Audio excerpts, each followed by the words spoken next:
Amidst the turmoil of the Yellow Turban Rebellion, the cunning strategist CaoCao seizes his chance to rise from a minor official to the most powerful man in China. His story is one of masterful political intrigue, betrayal, and military genius during the turbulent Three Kingdoms period. CaoCao watched the empire crumble. The Han dynasty was weak, and rebellion spread like fire. While many warlords fought only for glory, CaoCao had a different plan to use both fear and kindness to win the hearts of the people. He gathered a small but loyal army. Instead of attacking the peasants like other warlords did, he protected them. "If we treat the people well," he said to his generals, "they will fight for us instead of against us." Word quickly spread that CaoCao's army brought safety instead of destruction. Villagers opened their gates and offered food and shelter. Everywhere he went, more people joined his side. But CaoCao also knew how to use cruelty when needed. One night, a trusted officer tried to kill him in his sleep. CaoCao discovered his plan and invited the officer to a feast. When the man raised his cup to drink, CaoCao ordered his guards to strike. The officer fell, and everyone else at the table understood the message.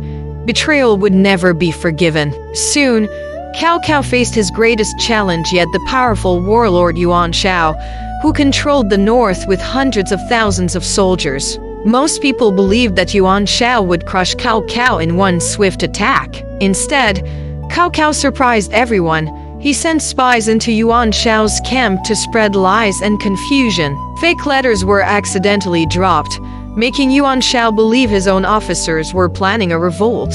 Suspicion grew among Yuan Shao's men, and they began to distrust one another. While they argued, CaoCao launched a fast attack and defeated them at the famous Battle of Guandu. After his victory, many provinces surrendered without a fight. CaoCao now controlled the emperor himself and ruled the empire in his name. To the people, he appeared as a loyal servant to the throne, but in truth, he pulled all the strings. CaoCao spoke softly and smiled in court, but every lord knew one thing behind that smile was the mind of a ruthless fox. CaoCao's victory in the north brought a brief silence across the land, but it was not the silence of peace. It was the tense stillness before a storm. Every warlord left in China understood what would come next. The south was now the final barrier between CaoCao and complete domination. After securing the imperial court in Zhekang, CaoCao began gathering his forces. Grain from the north flowed into massive storehouses,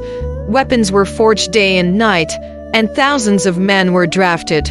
The rivers and roads became crowded with troops marching under his black banners. His generals stood ready, believing this campaign would finally end the chaos. Meanwhile, in the south, Sun Quan of Jiangdong and Liu Bei of Jinzhou put aside their differences to form an alliance. They knew that if CaoCao reached the Yangtze River, neither of their kingdoms would survive. Their combined forces were small compared to CaoCao's vast army, but their soldiers were hardened and their commanders well prepared for river warfare. As CaoCao's army moved south, they captured city after city without resistance. Local lords surrendered, hoping to save their people. CaoCao accepted their loyalty with gracious words and left behind officers to keep order. But deep in his heart, he viewed the south not as a land to be governed peacefully, but as terrain that had to be dominated by fear and strength. By the time CaoCao reached the banks of the Yangtze River, he had brought together more than 200,000 men. Across the wide, misty waters,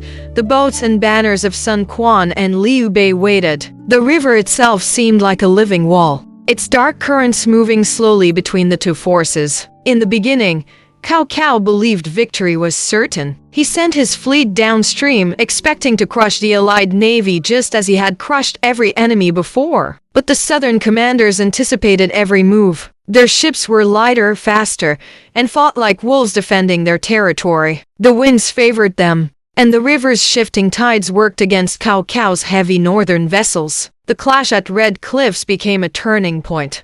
Fires broke out on the river, spreading rapidly through CaoCao's tightly chained ships. Smoke rose high into the winter sky as men screamed and jumped into the dark waters. On the shore, CaoCao watched the flames devour his fleet. His army began to panic, and the once unbreakable ranks scattered into the night. Forced to retreat through muddy roads and harsh conditions, his army suffered heavy losses. Many soldiers froze, starved, or were ambushed in the darkness. It was the first true disaster of his long campaign. Yet even in defeat, CaoCao remained steady. He retreated with what was left of his army and strengthened his power in the north. The Southern Alliance had survived, but the empire was still divided, and CaoCao still held the emperor under his control. Even though red cliffs had prevented him from unifying China, he had not been broken. And so, the land remained split between three great powers: CaoCao in the north, Sun Quan in the east,